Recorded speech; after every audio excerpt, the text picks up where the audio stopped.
बिस्मिल्लाहिर्रहमानिर्रहीम।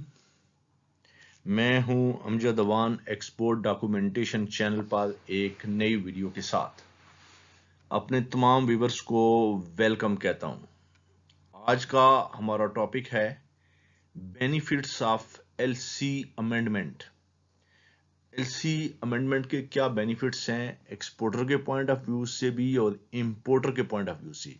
ये एक यूनिक किस्म की वीडियो है, शायद ये चीज़ आपको कोई ना बताए और अचानक से मेरे माइंड में आई है क्योंकि हम इस पर वर्किंग करते रहे हैं और इसमें बहुत सी जो बेनिफिट्स हैं एक्सपोर्टर और इंपोर्टर दोनों के लिए वो मैं आपके सामने रखूंगा। आपने वीडियो को स्किप नहीं करना।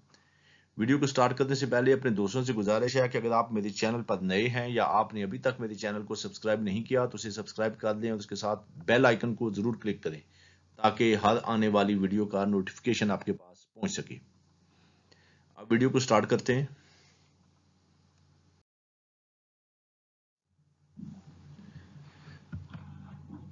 अब हमने देखना है जी benefits of LC amendment. LC amendment के क्या बेनिफिट्स हैं।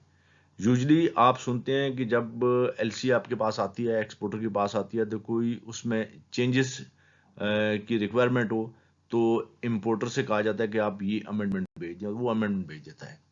यही बेनिफिट्स जो मैंने आपके सामने रखे हैं, जो चेंजेस हैं, वही लोगों के माइंड में होती है कि यही इसका बेनिफिट है। लेकिन इसको मैं भी आपके सामने एक ऐसा बेनिफिट बताने वाला हूं जो आपने पहले कभी नहीं सुना होगा। जो रेगुलर एक्सपोर्टर हैं, एक ही क्लाइंट को शिपमेंट देते हैं, एक ऑर्डर कंप्लीट होता है, उसके बाद नेक्स्ट ऑर्डर आ जाता है, फिर नेक्स्ट आ जाता है, फिर नेक्स्ट आ जाता है। तो उनके लिए ये जो बेनिफिट है इसमें इंपोर्टर एक्सपोर्टर दोनों के लिए और उनके स्टाफ के लिए भी। उसमें होता ही है कि जब आपके पास एक एलसी आ जाती है, एक एलसी एक ऑर्डर आपके पास आ जाता है, आपने उसके ऊपर शिपमेंट कर दी और पेमेंट ले ली, इसके बाद एक नई एलसी आपके पास आती है, फिर आप उसके ऊपर वर्किंग करते हैं तो सारा प्रोसीजर फिर नए सिरे से शुरू होता है। एलसी को आप ड्राफ्ट आता है आपके पास, आप एलसी ड्राफ्ट को उसको चेक करते हैं, उसमें जो चेंजेस रिक्वायरमेंट होती है आप फिर अपने बायर को, इंपोर्टर को कहते हैं कि भाई ये इसमें चेंजेस करें, फिर वो चेंजेस करता है, फिर आपके पास एक एलसी आ जाती है, फिर आप उसके ऊपर शिपमेंट करते हैं, फिर नेक्स्ट, यही सिलसिला चलता रहता है। एक शिपमेंट हुई, एलसी एक्सपायर हो गई, एलसी का अमाउंट खत्म हो गया और आपने नई एलसी मंगाई नई शिपमेंट के लिए, तो एक्सपोर्टर और इंपोर्टर दोनों फिर हर शिपमेंट के ऊपर एक नई एलसी के ऊपर वर्किंग करते हैं। लेकिन यहाँ मैं आपके सामने एक चीज रखने लगा हूँ कि हम भी इसमें वर्किंग करते रहे हैं और ये चीज मैंने प्रैक्टिकली सीखी है कि हमारा जो बायर था वो क्या करता था, एलसी जब यूटिलाइज हो जाती थी, एलसी का अमाउंट यूटिलाइज हो जाता था, तो एलसी के अंदर एक अमेंडमेंट भेज देता था। अब देखें, इसमें एक तो अमाउंट एलसी का वो इंक्रीज कर दिया जाता है।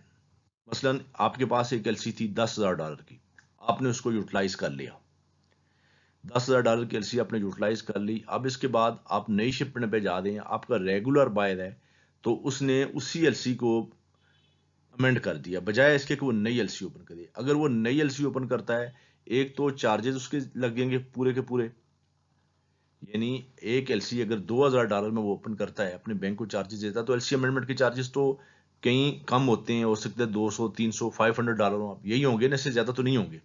तो $500 दे के उसी एलसी को अमेंड कर देता है, उसकी टर्म्स एंड कंडीशन सेम रहती हैं, कुछ चीजें उसमें अमेंड हो जाती हैं जो मैं भी आपके सामने रखने लगा हूं, ठीक है।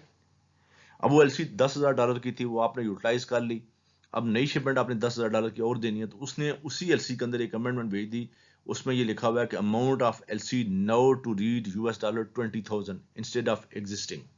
जो पहले अमाउंट था उसकी बजाय आप इसको $20,000 जो है उसको रीड करें, यानी अमाउंट उसने इंक्रीज कर दिया।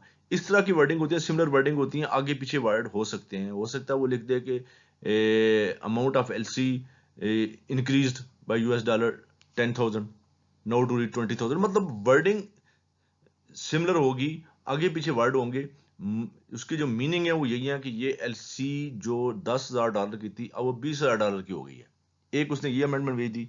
दूसरी उसने अमेंडमेंट क्या भेज दी, जो क्वांटिटी है वो आप यूटिलाइज कर चुके हैं, आप बेच चुके हैं, quantity of goods now to read 4,000 pieces instead of existing. Suppose आप टी शर्ट्स एक्सपोर्ट कर रहे हैं, 2,000 टी शर्ट्स का आपके पास ऑर्डर था और एलसी का अमाउंट था $10,000, तो आपने 2000 पीसेस टी शर्ट के आपने एक्सपोर्ट कर दिए और $10,000 यूएस डॉलर की जो एलसी थी वो आपने यूटिलाइज कर ली। अब वो एलसी तो खत्म होगी, तो उसने ये अमेंडमेंट भेज दी कि अब इसको $10,000 की बजाय $20,000 इसका अमाउंट हो गया एलसी का, और जो क्वांटिटी 2000 पीसेस थी अब वो 4000 पीसेस हो गया। यानी कि अब मजीद इतनी क्वांटिटी और डॉलर उसमें एलसी के अंदर ऐड कर दिए गए हैं।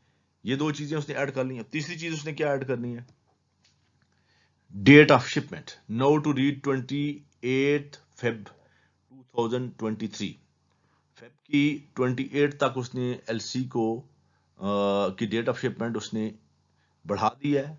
अब इस वक्त जनवरी चल रहा है, तो जनवरी में ये शिपमेंट हो गई, ठीक है। अब एलसी की जो डेट ऑफ शिपमेंट है वो जनवरी की कोई डेट थी, तो अब उसने जाहिर बात है एक नई शिपमेंट लेनी है, तो उसने ये चीज भी उसमें इंक्रीज कर दी, इसको डेट बढ़ा दी। और चौथी चीज, ये चार चीजें होंगी जो अमेंडमेंट में आएंगी।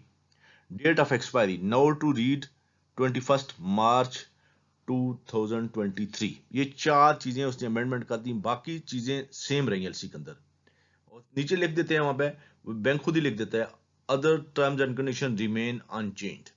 ये एलसी अमेंडमेंट आ जाती है। उसने $500 बजाय इसके कि $2000 दे के नई एलसी ओपन करे, उसने $500 में एक एलसी के अंदर अमेंडमेंट भेज दी, आपके पास आ गई। आपने अपने बैंक से $3000 $4000 लेके एक नई एलसी लेते हैं, तो अमेंडमेंट आपकी 600 700 रुपये उसमें आ जाती है। तो आपने 600 700 में या 1000 रुपये में वो एलसी अमेंडमेंट ले ली। आपके यहाँ ये जो एक पैसे का ज्यादा था वो बचा, इंपोर्टर के यहाँ भी बचा। और एक और चीज, आपको एलसी ड्राफ्ट को चेक करने की जरूरत नहीं है, वो ऑलरेडी आप चेक कर चुके हैं। आपने जब पहले एलसी ली थी तो आपने एलसी के जो ड्राफ्ट आपके पास आया था उसकी सारी टर्म्स एंड कंडीशन दोनों आप एग्री हुए थे, बायर और सप्लायर दोनों, इंपोर्टर और एक्सपोर्टर। तो आप एलसी की टर्म्स एंड कंडीशन तो रिमेन है, सिर्फ ये चार चीजें चेंज हुई हैं एलसी यूटिलाइज होने के बाद। उसमें बेनिफिट ये होगा आपके स्टाफ को भी कि उसको भी नए सिरे से एलसी के ऊपर वर्किंग नहीं करनी पड़ेगी, ना इंपोर्टर का जो स्टाफ है वो नए सिरे से सारी डॉक्यूमेंटेशन करेगा। एलसी ओपन करने के लिए ये बहुत से डॉक्यूमेंटेशन होती है, वो उसको भी करने की जरूरत नहीं है, उसको रीड करने की भी जरूरत नहीं है, आपके स्टाफ को भी रीड करने की जरूरत नहीं है। डॉक्यूमेंटेशन जो डिपार्टमेंट है जो डॉक्यूमेंट्स एक्सपोर्ट के बनाता है उसके लिए भी इसमें बेनिफिट ये है कि वो इजिली अपने डॉक्यूमेंट जो लास्ट डॉक्यूमेंट बने होंगे उसमें थोड़ी सी अमेंड करके वो डॉक्यूमेंट अपने कंप्यूटर से निकाल सकता है। और इस तरह आपकी बचत भी होगी, टाइम भी सेव होगा, और किसी किस्म की हर्डल नहीं होगी अगर आप उसी एलसी को अमेंड करा लें। ये अमेंडमेंट नंबर 1 आ गई, अब ये शिपमेंट होगी। इसके बाद उसे कहेंगे एक और अमेंडमेंट भेज दे, अमेंडमेंट नंबर 2। यानी एक ही एलसी है, उसके अंदर आपने शिपमेंट की, फिर नेक्स्ट शिपमेंट के लिए आपने एक एलसी के अंदर एक अमेंडमेंट, ये चार चीजों का अमेंडमेंट मंगवा ली, आपने वो शिपमेंट कर दी। अब उसे कहें कि मजीद एक अमेंडमेंट भेज दे, अमेंडमेंट नंबर 2। यानी ये एक पहली अमेंडमेंट, अमेंडमेंट नंबर 2, आपने उसके ऊपर शिपमेंट की, फिर अमेंडमेंट नंबर 3। तो 3 4 5 6 अमेंडमेंट आप जितनी भी मंगवा सकते हैं। एक साल तक आप इसी एलसी को यूटिलाइज करें, बहुत ज्यादा ना भी करें तो कम से कम 3 4 दफा 5 दफा तो आप इसको यूटिलाइज करें। सिर्फ ये अमेंडमेंट करने से आपको बेनिफिट भी होगा, उसको भी बेनिफिट होगा कि आप एक खामखा की प्रैक्टिस से, एक्सरसाइज से बच जाएंगे। आप वो एलसी ओपन करेगा, बैंक में जाएगा, चार्जेस भी ज्यादा बियर करेगा, तो बजाय इसके कि एक सिंपल लेटर अपने एक लेटर हेड के ऊपर एक सिंपल रिक्वेस्ट बैंक को देता है कि भाई ये चार चीजें अमेंड कर दें एलसी को, तो एलसी के अंदर अमेंडमेंट हो जाती है, आपके पास आ जाती है, आप थोड़े से चार्जेस दे के वो एलसी अमेंडमेंट ले लेते हैं, अपने बैंक के पास चले जाते हैं, जो पहले एलसी है ये एक अमेंडमेंट आ गई है, ये उसके ऊपर आप शिपमेंट कर दें। तो ये इसमें एक्सपोर्टर भी बेनिफिट में रहता है, इंपोर्टर भी बेनिफिट में रहता है, और इंपोर्टर और एक्सपोर्टर का स्टाफ जो है वो भी इसमें ईजी रहता है, ताकि उनको एक नए सिरे से एक्सरसाइज नहीं करनी पड़ती। उम्मीद है आपको वीडियो अच्छी लगी होगी। वीडियो अच्छी लगे तो इसे लाइक करें और अपने दोस्तों से शेयर करें। मिलते हैं अपने नेक्स्ट ट्यूटोरियल में किसी और टॉपिक के साथ। अपना बहुत सा ख्याल रखिएगा। अल्लाह हाफिज।